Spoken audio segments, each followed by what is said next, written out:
그러면 그 진로를 준비하기 위한 전반적인 과정이 어떻게 되셨어요? 네, 이 과정이 좀 길어서 제가 써놓은 글을 좀 보면서 해보겠습니다. 첫 번째로 일단 취준을 완전 처음 해보기 때문에 어떤 회사에 내가 쓸 수 있는지, 어떤 직무가 있는지, 아니면 그냥 내가 단순히 어디가 재밌어 보이는지 이런 거 위주로 막 구경을 했어요. 그러고 사이트를 무조건 가입해야 돼요. 가장 추천하는 게 자소설.com. 그거를 추천한 이유가 모든 공고가 같이 올라오면서 거기서 바로 자소서를 작성할 수 있어요. 그리고 그게 클라우드 형태여서 그냥 제 컴퓨터가 없어도 그냥 제가 자소설.com에 로그인하기만 하면 그게 다 뜨거든요. 그냥 버스 타다가도 뭐 생각나면 좀 이렇게 하고 아니면 그때그때 수정하고 싶으면 거기서 바로 수정해서 올려놓고 계속 저장이 클라우드에 된다는 게 장점인 것 같아요.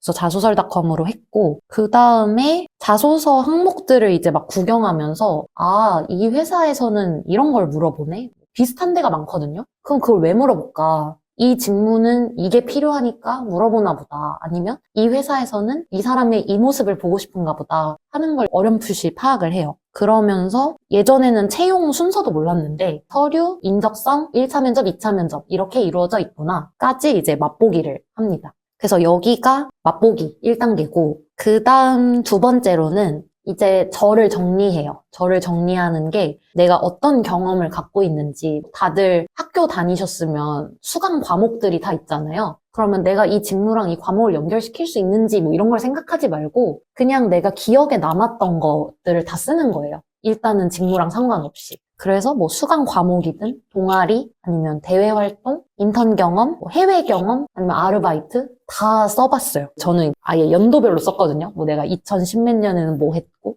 기억에 남는 거 위주로 썼었어요. 그러다 보면 제가 어떤 성향의 사람인지 보이는 것도 있고 아니면 제가 평소에 잘 알고 있는 나의 장단점 이런 거를 이제 또 글로 써보는 거죠. 막연히 생각하는 거랑 또 글로 쓰는 거랑 다르니까 그렇게 또 써봐요. 그리고 내가 뭘 잘하는지 뭘 못하는지 이것도 한번 써보고요. 그래서 방금 그 1단계랑 여기까지 하면 이제 지원 가능한 회사랑 직무도 가볍게 훑어봤고 내 경험도 정리를 했고 그러면 이제 자소서 항목 중에서 인성 관련한 부분은 어느 정도 준비를 한 거죠. 그래서 준비를 그렇게 해놓고 이걸 하면서 계속 자소서 작성하는 강연이든 유튜브든 엄청 찾아봤어요. 특히 처음에 취준할 때는 모르니까 그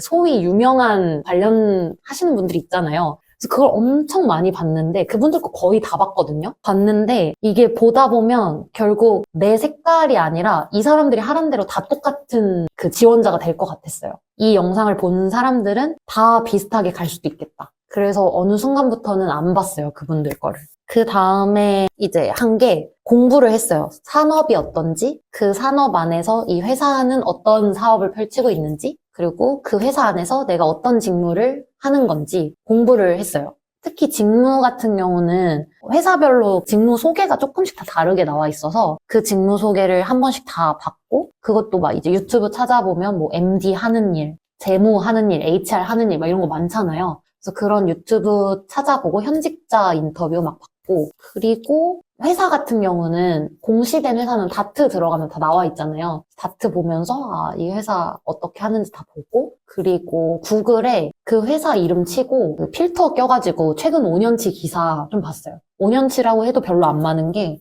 그 똑같은 기사가 너무 많아서 보면서 확인을 했고 얘네 주력 사업이 뭔지 뭐 아니면 얘네 최근 이슈가 뭐였는지 이런 거 많이 파악하려고 했었어요. 그리고 개인적으로 제 생각에는 회사 공부보다는 직무 공부가 훨씬 중요하다고 생각을 했어요. 이 직무가 그래서 뭘 하는 건지 그게 제일 중요하다고 생각을 했고 그 다트 아까 말씀드렸는데 다트 보다 보면 이 회사가 어디에서 돈을 가장 많이 쓰고 어디에서 가장 많이 버는지 이런 게 좀 보여서 그것도 좀 좋았던 것 같아요. 예를 들면 내가 너무 돈을 못 버는 부서에 가면 저는 싫을 것 같았어요. 제가 그런 경영 지원 직무가 아니다 보니까 이왕 하는 거 좀 돈 많이 버는 부서에 가고 싶다. 돈 많이 굴리는 부서에 가고 싶다. 이렇게 생각을 했었어요. 그래서 지금 1번 취준 맛보기, 두 번째 내 경험 정리하기, 그다음 세 번째 공부, 산업 직무 회사 공부하면 네 번째로는 자소서를 만들었어요. 이게 이제 제일 오래 걸리는 건데 제일 오래 걸릴 필요가 있는 게 자소서를 잘 써놓으면 면접 가서도 잘 말할 수가 있거든요. 그래서 자소서에 시간을 많이 들였는데 일단 합격 자소서 엄청 많이 읽어봤어요. 그냥 구글에 검색하면 합격 자소서가 그냥 무료로 뜨는 데도 있고 아니면 잡플래닛이었나? 어디는 이제 돈 내면 또 볼 수 있는 데가 있고 아니면 학교에 이제 모아놓은 자료집도 있고 해서 합격 자소서를 보면서 이 사람들이 도대체 어떤 논리로 썼길래 합격을 했나 그런 거 많이 봤어요. 구조가 있잖아요. 첫 번째로 나는 이런 사람이고 나는 이 경험을 해서 여기서 어떤 걸 느꼈고 이게 이 직무에 도움이 될 거다. 그런 구조들이 있잖아요. 그런 걸 보려고 많이 노력을 했고 그리고 자소서 강연 같은 거는 초반에 아까 말씀드린 유튜브 좀 보다가 나중엔 안 봤고 그 다음에 자소서 책을 선배한테 하나 추천받았는데 취업 끝판왕 옴스의 스펙을 뛰어넘는 자소서? 요걸 추천받아서 봤는데 이거 되게 좋았어요. 왜냐면 좀 날것으로 직설적으로 쓰여 있는 게 많아서 그게 좀 도움이 됐고 그 다음에 자소서 잘 쓰기 위해서 가장 중요한 거는 첨삭받는 거. 학교에다가 아니면 뭐 유료로 사람들한테 직접 첨삭받는 게 제일 도움이 많이 됐고 아니면 그런 전문가가 아니더라도 같이 취업을 준비하는 사람들이 내 직무를 몰라도 이 글이 너네가 읽었을 때 납득이 돼? 를 물어보는 과정에서 되게 도움이 많이 됐어요. 모르는 사람이어도 이걸 봤을 때 납득이 안 되고 이게 왜 이 흐름인지 좀 이상해 라는 걸 듣기만 해도 방향을 잘 잡아나갈 수 있다는 생각이 들어서 그래서 첨삭을 많이 받았습니다. 그 다음에 자소서 합격하면 인적성 AI 보잖아요. 그래서 인적성 같은 경우는 적성은 피셋 준비한 사람이면 따로 준비할 필요 없고 인성 같은 경우는 이게 저를 되게 발목을 많이 잡았는데 인성시험에서 제가 계속 탈락했어요. 계속 탈락해서 약간 막 친구들이 너 인성 안 좋냐 막 이런 얘기도 많이 했는데 뭔가 제가 자꾸 잘 보이고 싶으니까 거짓말을 하는 게 그 떨어진 이유라고 생각을 했어요. 그 인성검사 보면 몇백 개 되는데 비슷한 질문이 중간중간 막 티 안 나게 나오거든요. 근데 거기에 이제 제가 그때그때 잘 보이고 싶어서 어떤 건 솔직하게 했다가 어떤 거는 막 가짜로 대답하면 그 정확성이 떨어져서 제가 떨어진 것 같더라고요. 그래서 인성검사 할 때 최대한 솔직하게 하려고 노력을 많이 했고 어떤 질문 같은 경우는 거기서 몇 초 안에 대답을 해야 되는데 자꾸 고민이 되는 게 있어요. 뭐 예를 들면 나는 실패를 두려워하지 않는가? 저도 두려워할 때도 있고 안 두려워하는 편인 것 같기도 하고 막 되게 애매할 때 있거든요. 그럼 그렇게 헷갈렸던 질문은 좀 적어놓고 답을 내려놓고 시험을 봤어요. 그리고 AI는 처음에 AI가 채용 담당자가 볼 수 있다는 걸 몰랐어요. 그 카메라 켜고 하는데 채용 담당자가 볼 수 있다는 걸 모르고 제가 어느 날 그냥 자다 일어나서 그냥 머리띠하고 안경 끼고 막 잠옷 입고 본 적 있거든요. 그거 떨어졌는데 뭐 그것 때문에 떨어진 게 아닐 수도 있지만 AI도 어쨌든 채용 담당자가 그 영상을 볼 수 있기 때문에 최대한 갖춰서 입고 하는 게 좋을 것 같다 말씀드리고 싶고 인적성 AI 둘 다 결국 계속 연습하면 되는 것 같아요. 제가 처음에 이런 거 준비할 때 아니 왜 일하는데 AI가 사람을 평가하고 뭐 일하는데 인성검사 왜 보지? 막 이런 생각 되게 많이 했거든요. 그 검사가 과연 유효한가? 그 검사를 토대로 뽑은 사람이 과연 일을 잘하는가에 대한 의구심이 계속 있었는데 어쨌든 그걸 해야 여기에 입사를 하는 거고 결국 그냥 솔직하게 하면 되는 거였어요. 뭐 나는 게으른가? 저는 게으르다고도 썼거든요. 나는 가끔 화가 막 갑자기 나는가? 막 다들 그럴 때 있으니까 그냥 화 난다. 막 이렇게 그냥 다 솔직하게 했는데 그냥 솔직하게만 하면 되는 거니까 여기에 너무 많은 공수를 들일 필요는 없을 것 같아요. 네. 그렇게 하면서 이제 솔직하게 하는 연습만 한다 정도로 몇 번 연습해보면 되는 것 같고 그리고 적성 같은 경우는 그룹별로 적성 문제집이 시중에 나와 있긴 한데 저도 그걸 몇 개 사서 풀어보긴 했거든요. 어떤 기업은 좀 특이한 유형이 있는 데도 있대요. 그래서 막 그런 거 풀어보긴 했는데 풀어도 실제 가서 보니까 아예 다른 유형일 때도 많았고 해서 그 뒤로는 굳이 여기 돈 안 썼어요. 그다음에 면접 준비인데 1분 자기소개를 많이 시키거든요. 혹시 아세요? 1분 자기소개? 네. 1분 자기소개 제가 다대다 면접 들어가면 막 진짜 막 다들 외워와서 막 로봇처럼 말하는 사람들밖에 없어요. 그리고 뭐 재미도 없어요. 와닿지도 않고. 그래서 전 약간 어그로성으로 좀 했는데 저는 뭘 했냐면 안녕하세요. 저는 실행력이 좋은 누구입니다. 진로 고민 해결을 위해서 200명 넘는 선배들한테 직접 연락해서 동문회 재건했습니다. 뭐 이런 식으로 하니까 면접관들이 제 앞에는 다 그냥 눈 감고 서류만 보고 있다가 저 할 때 다 쳐다봤어요, 저를. 그냥 제가 이 자기소개를 하면 모든 사람들이 다 고개를 들었었어요. 모든 면접에서. 그래서 그런 1분 자기소개도 너무 똑같이 안 하는 게 좋은 것 같다고 생각을 했고요. 뭐 자신 없으면 그대로 묻어가는 게 낫긴 한데, 네, 그것도 저의 약간 필살기 중에 하나였고, 그 다음에 면접 스터디도 하긴 했어요. 지금 이렇게 영상 찍듯이 서로 영상 찍어주고 했거든요. 처음엔 너무 오글거리는 거예요. 막 오글거리고, 말 왜 저렇게 못하지? 막 이러고 했는데, 그 스터디를 하면서 도움됐던 건 제가 면접관 입장이 돼보는 게 엄청 도움이 됐어요. 앞에서 제 스터디원이 막 얘기를 하는데 진짜 왜 저렇게 얘기할까 막 귀에 들어오지도 않고 나라면 저렇게 얘기 안 할 것 같다 뭐 이런 게 많은데 결국 저도 똑같이 그렇게 얘기하긴 하는데 그래서 면접관 입장이 한번 돼본다는 게 되게 좋은 것 같았어요. 어떤 답변이 별로고 뭐 어떤 답변이 좋고 이런 거를 느낄 수 있으니까 그런 게 되게 좋았고 그 외에는 자소서랑 비슷하게 컨설팅 받았어요. 학교에서든 아니면 유료로든 받았는데 유료로 받을 때 너무 비싸서 많이 하진 못했고 학교에서는 한 7번은 받은 것 같고요. 유료로는 한 2-3번 했는데 그렇게만 해도 충분했어요. 그렇게 해서 이제 잘 다듬어진 자소서 하나만 있어도 여기저기 되게 써먹기 좋거든요. 그래서 그 정도면 충분한 것 같아요. 그리고 제가 이 글에서 썼던 게 마무리가 뭐라고 썼냐면 사람들이 대학 올 때 수능 공부하듯이 취준도 약간 어떤 공식이 있는 것처럼 공부하는 것 같다. 이 시장이 약간 그렇게 변질이 된 것 같다 생각을 많이 했거든요. 그래서 저도 자꾸 그런 담당자, 소위 말하는 업자들의 말을 자꾸 따라가다 보면 다 똑같아져 가는 것 같고 제 색깔이 없어져 가는 것 같아서 일단 처음 준비하는 사람들은 무조건 도움이 되는 건 맞거든요. 근데 이제 좀 하다 보면 있는 그대로의 나를 보여주는 거가 오히려 그 사람들이 방해가 되기 때문에 제 생각에는 그래서 뭔가 진짜 나를 보여주기 위해 노력하는 시간으로 가져갔던 것 같아요. 그분들의 얽매이다 보면 막 제가 이렇게 하고 싶다가도 이 사람들이 이렇게 하랬는데 이 상황에선 저렇게 하랬는데 하다 보니까 면접장에서도 막 꼬이는 거예요. 내 생각을 말하는 게 아니라 하다가 이거 안 되는데 나 이러면 떨어지는 거 아니야 막 이렇게만 생각이 되니까 그래서 결국 정답이 없는 이 취준판에서 어쨌든 자기가 생각하는 대로 자기 색깔 보여주는 거에 집중하면 좋겠다. 그걸 꼭 말해주고 싶어요. 오히려 솔직한 게 가서 외울 것도 없고 머리가 안 복잡하니까 더 나를 보여줄 수 있는 발판이 되는 것 같아요.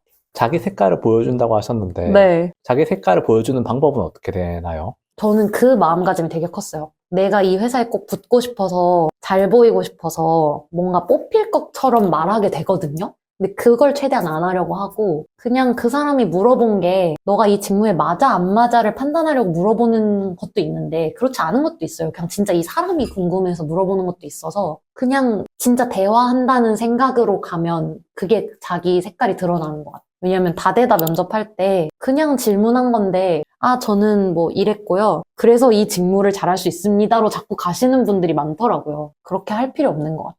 그 외에 좀 네. 더 강조해주고 싶은 부분이 있으신가요? 너무 혼자만 하지 않았으면 좋겠다? 아까도 말씀드렸지만 이게 아무리 자기가 글을 잘 쓰고 뭐 한다 해도 다른 사람한테 보여주는 게 진짜 중요한 것 같아요.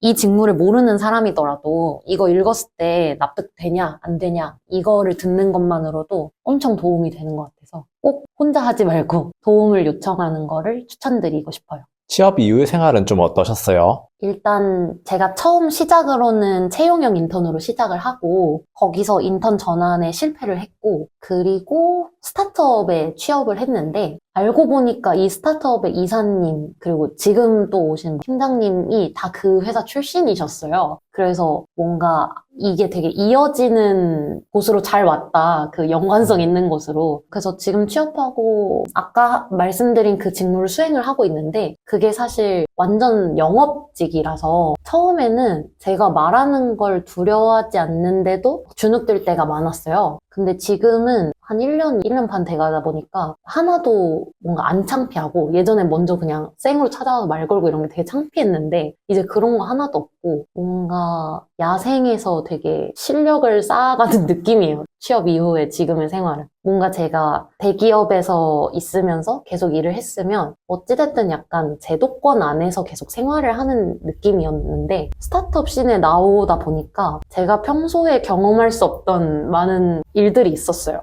어떻게 보면 제 주변에 스타트업으로 취직한 사람이 되게 없어서 이걸 선택하기까지도 되게 고민이었는데 막상 나와서 보니까 한번 제도권 밖으로 나와보길 잘했다. 그런 생각이 들고 있어요. 좀 더 성장하는 느낌이 많이 드시나요? 네, 왜냐면 제가 그 대기업에서 인턴 잠깐 했지만 느낀 게 회사 명패 말고 그냥 내 이름으로 성장하고 싶다라는 그런 욕구가 되게 있었거든요. 근데 지금 회사 이름을 대면서 영업을 할 때 이 회사의 이름은 아무도 몰라요, 웬만하면. 그러니까 그냥 저의 이미지, 저의 그런 준비해간 논리성? 그런 걸로 이 사람을 계속 설득해야 되는 거예요. 그래서 약간 야생에서 영업하는 느낌이라 네, 좀 성장하는 느낌이 있어요. 뭔가 백그라운드 없이 진짜 나 자체로 사람들을 설득하는 연습을 매일매일 하는 느낌이.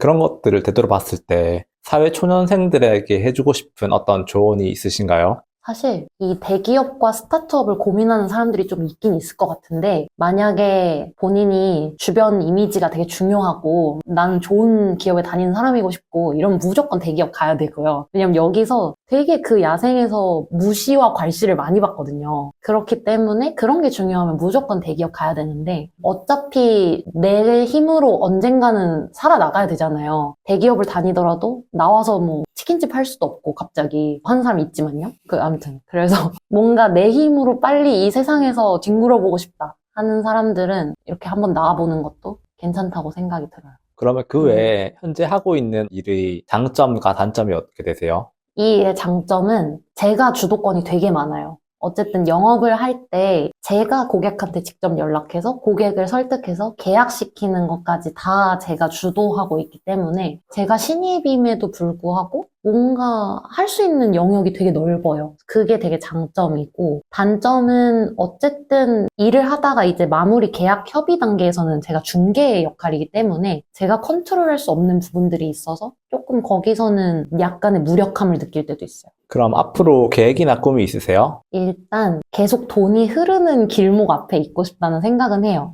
제가 지금 부동산업에 있는데 제가 하는 사업시설들이 다 커요. 큰 건물들인데 하다못해 30평짜리를 계약해도 임대료가 뭐 다 천차만별이지만 누군가는 되게 큰 돈이거든요. 최근에 거를 말씀드리면 어떤 건물은 월 임대료가 2억 6천이에요. 300평이긴 하지만 그럼 보증금이 26억 뭐 이렇거든요. 그리고 뭐 아까 말씀드린 30평은 평당 30만 원이라고만 해도 900만 원이고 그러면 900만 원에 보증금 9천만 원 뭐 이렇게 해가지고 법인이 아니라 개인 고객인 경우에는 진짜 그 소중한 돈을 모아서 창업을 하시는 경우가 많단 말이에요. 그래서 그런 사람들의 큰 돈이 오가는 곳에서 이 사람들이 어떤 결정을 내리고 어떤 이유로 여기에 돈을 넣고 시간과 자본을 투입하는지 그걸 보는 게 일단 되게 재밌고요. 그리고 제가 일단 그런 상업시설 MD 직무만 하고 있지만 그 상업시설이 개발되는 것부터 해서 그 공정회의까지 저희가 다 들어가거든요. 상업시설 이렇게 개발해야 되고 유닛 이렇게 나눠야 되고 막 이런 것도 다 하는데 그 개발 단계를 지켜보는 것도 결국 그 돈이 흐르는 길목에 있다는 생각이 들고 말이 길어졌는데 그래서 계획은 꼭 부동산 업계가 아니더라도 요새는 금융업에 관심이 있어서 금융업 쪽 업계에서도 한번 일을 해보고 싶어요. 계획은. 지금 하고 있는 업무랑 금융권은 약간은 다르게 느껴지는데 어떤 식으로 넘어갈 수 있을까요? 사실 부동산 개발이 시공사만 하는 것도 아니고 뭐 하나 개발하려면 공사해주는 시공사 있어야 되고 사업 일으키는 시행사 있어야 되고 돈 끌어와주는 그런 금융업체들이 있어요. 뭐 은행이든 증권이든 뭐 아니면 이금융권이든 다 다양하게 있는데 그래서 그 은행 증권 안에도 부동산 개발 파트가 있어서 넘어가려면 자연스럽게 갈 수는 있을 것 같고 다만 거기에 필요한 지식들을 제가 좀 공부해야 될 것 같아요.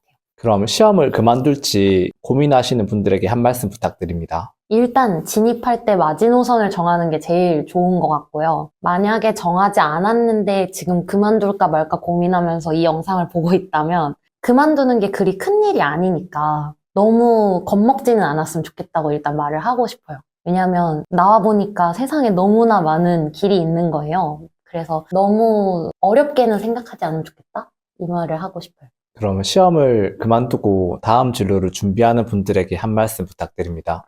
만약에 그 시험으로 인해 얻는 명예나, 만약에 명예가 진짜 중요하다면, 예를 들어 뭐, 행시해서 5급으로 시작해서 저기 진짜 더 높은 자리까지 가고 싶은 욕심이 있다면 될 때까지 해보는 것도 좋은 것 같고요. 아니면 뭐 국회의원 하시거나. 근데 만약에 그런 게 아니고 그냥 단순히 좀 안정적이고 싶고 뭔가 좀 돈을 더 잘 벌고 싶고 해서 회계사든 변리사든 이런 걸 준비하시는 분들이라면 사실 인생이 안정적일 수가 없다는 생각이라 그냥 그 불안정함을 받아들이고 너무 그 선택지 하나만 있지 않다는 거를 말씀드리고 싶어요. 마지막으로 한 말씀 부탁드립니다. 어쨌든 이 영상을 보는 사람들은 시험을 그만둘까 말까 고민을 하는 사람일 것 같아요. 제가 시험 처음 진입할 때 그만둔 사람 얘기는 별로 안 찾아봤던 것 같아요. 잘 생각해보면. 그래서 시험을 준비하는 과정에서 약간 힘들어서 그런 레퍼런스를 찾고 제가 들어오신 분들이 많을 것 같아서 마지막으로 하고 싶은 말은 그런 분들이 많더라고요. 막 이거를 합격 못하면 되게 창피해하거나 되게 실패감에 젖어들거나 조금 잠수 타시는 분들도 좀 많이 봤거든요. 전혀 그럴 필요 없다는 거는 꼭 말해주고 싶었어요. 제 동기 중에도 잠수 타서 지금까지 살아있는지 죽었는지 모르는 동기가 있어요. 아무랑도 연락 안 하고. 그래서